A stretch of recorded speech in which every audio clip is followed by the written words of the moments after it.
Hello friends, आज से हम इस वीडियो लेक्चर के माध्यम से एक नई कंप्यूटर की प्रोग्रामिंग लैंग्वेज सीखने जा रहे हैं जिसका नाम है सी लैंग्वेज। तो सी लैंग्वेज सीखने की इस कड़ी के अंदर सबसे पहले मैं Vikram Gupta, associate professor PG department of computer science, Khalsa college Patiala, आप सभी का अपने दिल की गहराइयों से अभिनंदन करता हूँ, स्वागत करता हूँ। सी लैंग्वेज सीखते हुए सबसे पहले हम सी लैंग्वेज की इंट्रोडक्शन, सी लैंग्वेज के बेसिक्स सीखने की कोशिश करेंगे। प्रोग्रामिंग हम कुछ वीडियोस के बाद सीखना स्टार्ट करेंगे। तो कुछ फंडामेंटल्स जिनकी हमें प्रोग्रामिंग सीखने से पहले ज़रूरत होती है, जो सी से रिलेटेड हैं, वो हम इस वीडियो लेक्चर के अंदर सीखने जा रहे हैं। कुछ books recommended, Let Us C how to program और प्रोग्रामिंग फंडामेंटल्स यूजिंग सी को रेफ़र किया जा सकता है सी लैंग्वेज सीखने के लिए। इस वीडियो के अंदर जो लर्निंग ऑब्जेक्टिव्स हैं वो हैं सी की इंट्रोडक्शन, हिस्टोरिकल इवोल्यूशन, कहाँ से सी शुरू हुई, why C is so important, C की कैरेक्टरिस्टिक्स और एप्लीकेशन एरियाज़, सी कहाँ पे यूज़ होती है के बारे में हम इस वीडियो के अंदर सीखेंगे। तो सबसे पहले सी की इंट्रोडक्शन। सी एक जनरल पर्पस प्रोग्रामिंग लैंग्वेज है जो किसी भी डिफरेंट प्लेटफॉर्म्स का मतलब है ऑपरेटिंग सिस्टम्स जैसे डॉस, विंडोज़, यूनिक्स, सब के ऊपर अब एप्लीकेबल है।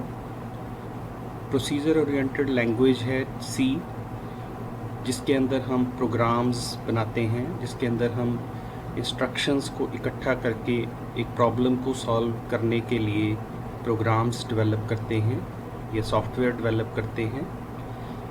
सी बहुत ही रिलायबल है, सिंपल है और उसको आसानी से यूज़ किया जा सकता है। इसमें प्रोग्रामिंग जो है बहुत आसान है।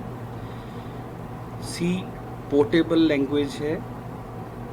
एक मशीन के लिए लिखा हुआ प्रोग्राम सी के अंदर उसको दूसरी मशीन पे आसानी से शिफ्ट किया जा सकता है, आसानी से मूव किया जा सकता है। और प्रोग्रामर जो कि प्रोग्रामिंग करता है इसके अंदर, उसको मैक्सिमम कंट्रोल और एफिशिएंसी प्रोवाइड करती है सी। तो ये कुछ हल्की फुल्की इंट्रोडक्शन सी के बारे में मैंने आपको बताई है। अब दूसरा जो ऑब्जेक्टिव हमारा इस वीडियो के अंदर है वो है हिस्टोरिकल एवोल्यूशन। सी लैंग्वेज को इन्वेंट किया डेनिस रिची ने 1972 के अंदर यूएसए की AT&T बेल लेबॉर्ट्रीज़ के अंदर। उससे पहले 1960 में एल्गोरिथमिक लैंग्वेज नाम की, एल्गोल नाम की एक पहली ब्लॉक स्ट्रक्चर लैंग्वेज इंट्रोड्यूस हुई थी। उससे एल्गोल के बाद मार्टिन रिचर्ड्स ने 1967 के अंदर एक लैंग्वेज डेवलप की जो कि बहुत पॉपुलर हुई क्योंकि वो पोर्टेबल लैंग्वेज थी और ऑपरेटिंग सिस्टम और कंपाइलर्स बनाने के लिए उस लैंग्वेज का यूज़ हुआ। उस लैंग्वेज का नाम मार्टिन रिचर्ड्स ने BCPL रखा, बेसिक कंबाइंड प्रोग्रामिंग लैंग्वेज। उस BCPL से बहुत ज़्यादा इन्फ्लुएंस होने के बाद केन थॉम्पसन ने 1970 में 1917 के अंदर एक अपनी नई लैंग्वेज डेवलप की जिसमें BCPL को एक्सटेंड किया गया, उसमें और फीचर्स ऐड किए गए और उन्होंने अपनी लैंग्वेज को नाम दिया BCPL का फर्स्ट कैरेक्टर जो कि B लैंग्वेज। तो ये B लैंग्वेज यूज़ हुई यूनिक्स के पुराने पहले वर्जन्स डेवलप करने के लिए। फाइनली 1972 के अंदर डेनिस रिची ने बी लैंग्वेज के अंदर एक्सटेंशंस की, उसके अंदर काफ़ी डाटा टाइप्स और जो जो कमियां थी उन कमियों को पूरा करते हुए अपनी लैंग्वेज को सी लैंग्वेज का नाम दिया। सी बी से अगला जैसे करैक्टर इंक्रीमेंट बी का है सी, या फिर BCPL का दूसरा करैक्टर सी, तो इस तरह से सी एग्जिस्टेंस के अंदर आई।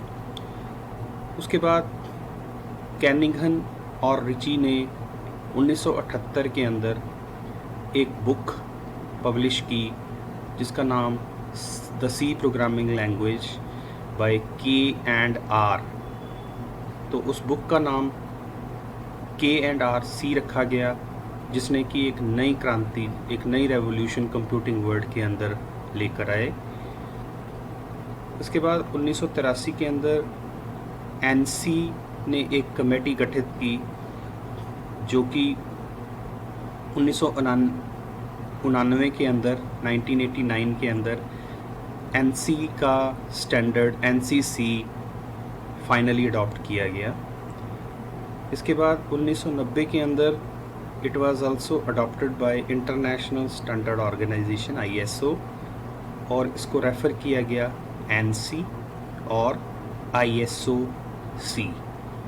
तो ये कुछ ब्रीफ हिस्ट्री है सी लैंग्वेज के बारे में।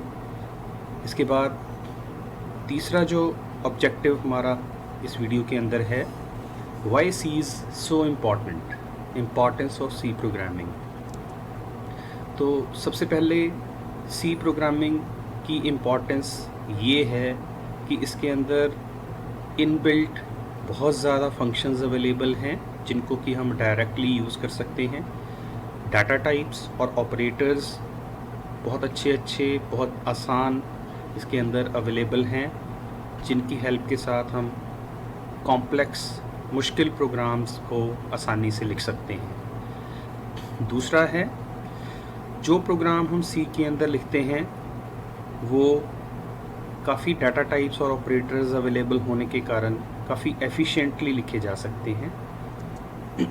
तीसरा, लो लेवल फीचर्स की कैपेबिलिटी और हाई लेवल फीचर्स की कैपेबिलिटी सी लैंग्वेज के अंदर है। तो हम सिस्टम सॉफ्टवेयर और एप्लीकेशन सॉफ्टवेयर, सिस्टम सॉफ्टवेयर जैसे कंपाइलर्स हो गए, ऑपरेटिंग सिस्टम्स हो गए, एप्लीकेशन सॉफ्टवेयर्स किसी भी स्पेसिफिक एप्लीकेशन को डेवलप करने के लिए हम सी लैंग्वेज का यूज़ कर सकते हैं। C is a very portable language.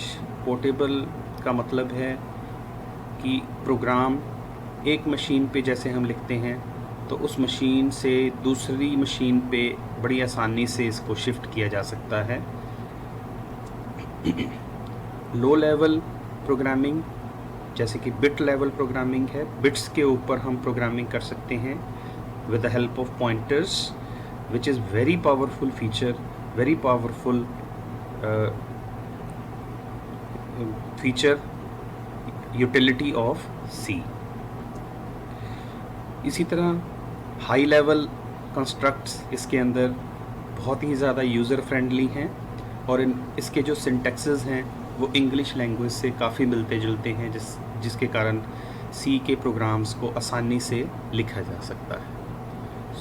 ये थी सी लैंग्वेज क्यों इतनी ज़्यादा इम्पॉर्टेंट है, उसकी इम्पोर्टेंस। अगला जो ऑब्जेक्टिव है हमारा वो है सी की करैक्टरिस्टिक्स। तो ये सी किस तरह से सी के फीचर्स हैं, सी की क्या क्या करैक्टरिस्टिक्स हैं। सबसे पहले बहुत ही सिंपल और क्लियर फॉर्मेट है सी का। इसकी एफिशिएंसी, इसकी परफॉर्मेंस बहुत हाई है और बहुत अच्छे सॉफ्टवेयर्स, क्वालिटी सॉफ्टवेयर्स इसमें डेवलप किए जा सकते हैं। इसके अंदर बहुत ही कम 32 कीवर्ड्स अवेलेबल हैं जिनको हम आगे आने वाले लेक्चर्स के अंदर सीखेंगे। बहुत ही फ्लेक्सिबल और पावरफुल लैंग्वेज है सी। मॉड्यूलर अप्रोच फॉलो करती है। मॉड्यूलर का मतलब है इसके प्रोग्राम को डिफरेंट छोटे छोटे मॉड्यूल्स, छोटे छोटे फंक्शंस के अंदर शिफ्ट किया जा सकता है, कन्वर्ट किया जा सकता है और बाद में उन छोटे छोटे मॉड्यूल्स को कंबाइन करके एक एप्लीकेशन डेवलप की जा सकती है और उस एप्लीकेशन का आउटपुट लिया जा सकता है। स्ट्रक्चर्ड अप्रोच फॉलो करती है सी।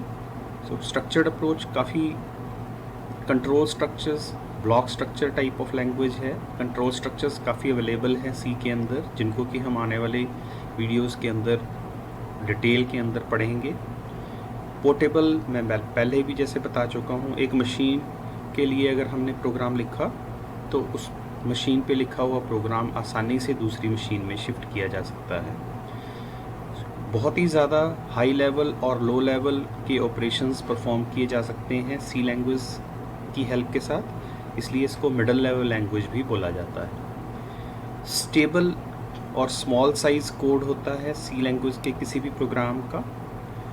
ये एक ऐसी फंक्शनैलिटी प्रोवाइड करती है, ऐसे इनबिल्ट फंक्शंस की लाइब्रेरी सी के अंदर है जिनको आसानी से यूज़ करके हम प्रोग्रामिंग कर सकते हैं। इजी एरर डिटेक्शन, तो एक प्रोग्राम लिखा हुआ है, उसको हमने कंपाइल किया, उसको हमने एग्जीक्यूट किया, तो उसमें से बड़ी आसानी से एरर्स को डिटेक्ट किया जा सकता है। It is also a gateway for other professional languages.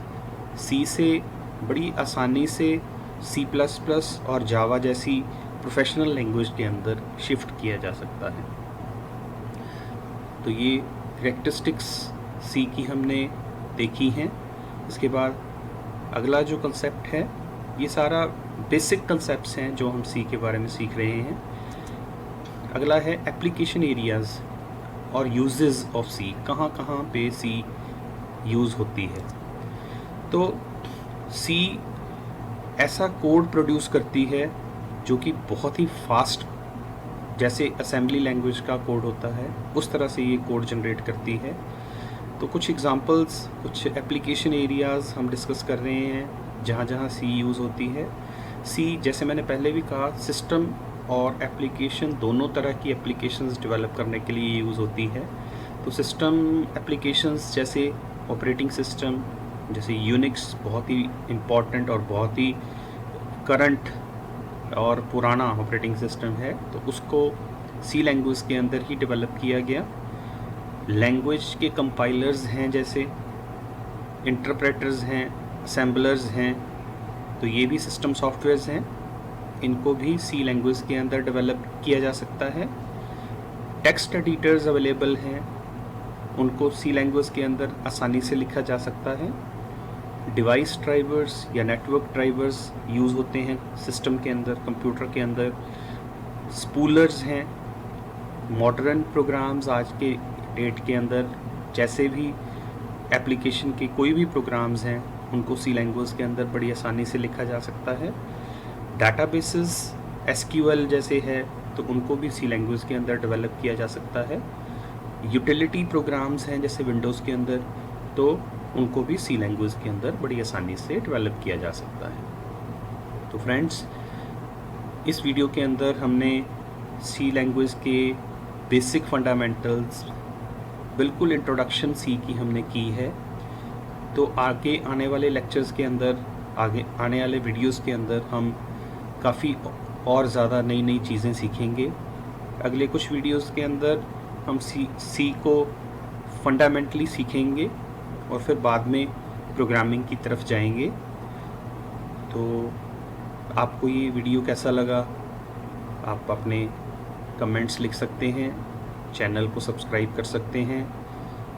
सो आप सभी का एक बार फिर बहुत बहुत धन्यवाद। God bless you.